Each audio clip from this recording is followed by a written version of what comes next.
thank the member. The question is that the motion be agreed to, and I call the member for Parkes. Thank you, Deputy Speaker. Most Australians have travelled on regional roads. These roads are not only the network that links cities and takes our goods to the rest of Australia and to the ports for export, but they are the tracks that link regional communities together. They link families to health services, supermarkets, sport and friends. They are the routes travelled by emergency services to save lives. They are critical in the production of food, fibre and minerals. And they are critical and they are crumbling. Deputy Speaker, as a devoted member for Mallee has just said, in trying to bring this situation to the Labor government's attention, local roads make up 77% of Australia's road network, and 678,000 kilometres are managed by local government. We hear all the time that there is a growing disconnect between funds needed and safe roads, and the statistics show that people have good reason to be concerned. Regional road funding under the Albanese government is going backwards, despite increasing costs and challenges.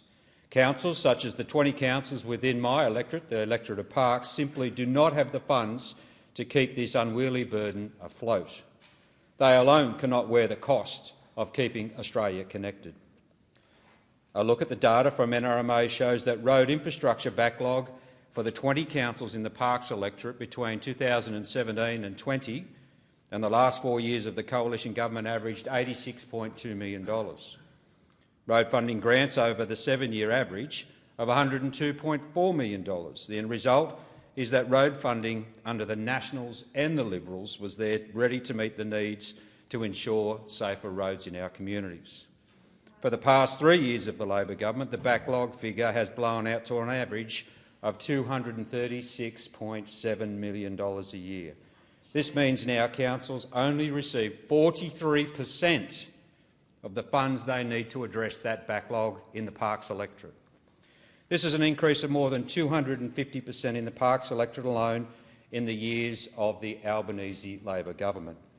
To dig a little deeper into what's happening on the ground, let's take a look at disaster relief funding arrangements. All of the councils in the Parkes electorate have suffered from some sort of natural disaster in the past 3 to 4 years, with the exception of Broken Hill. This means councils have been at the mercy of government to provide funding needed for massive recovery works. There is no luxury in this. This is purely and simply getting the road network back into working order after a flooding event or another natural disaster. I asked the question of my councils and found between June 2021 and June 2024, Labor governments knocked back in an order of $150 million to fix road damage through the disaster in the Parkes electorate alone. That means only 64% of the claims from councils were approved. The Lachlan Shire alone, including the town of Condobolin in New South Wales, was severely impacted by flooding events.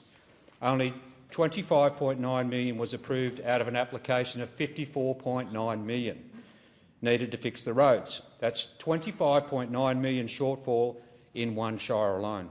Narrabri Shire Council, only $8.5 million approved out of $30 million needed to fix their roads. I ask Labor, where can Narrabri community find $21.5 million to fix the roads? Yeah. Council are not receiving the money they need to return roads back to pre-flooding events, let alone flood-proofing them. They are building back better, ready to stand strong for the next event. Gilgandra Shire left $9 million shortfall. Burke, $14.9 million shortfall. Dubbo, $20.6 million shortfall. These are councils that must face the questions about road closures, delayed roadworks and potholes every single day.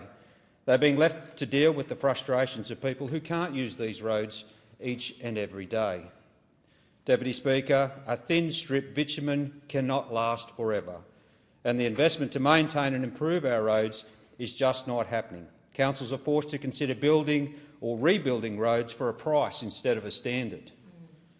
But don't worry, the Albanese government's found a solution. They're now asking rural and regional people to drive more slowly. 70 kilometres an hour, we've just heard. Yep. All of our problems can be solved by driving around potholes and natural disaster damage. We can just move more and more slowly as road funding dries up and roads fall into disrepair until eventually there will be no roads at all. I thank the member. The question is that